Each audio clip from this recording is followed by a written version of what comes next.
If you are present, I'm always present, all your life and beyond. Even after I leave my body, I will still be present.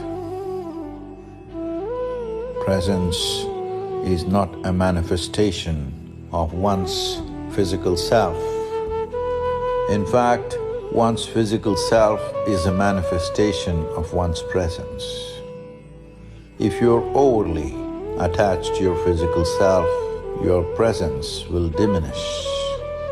If you carry your physical self or body with a little space, unattached, then you have a presence which is all-encompassing and for always.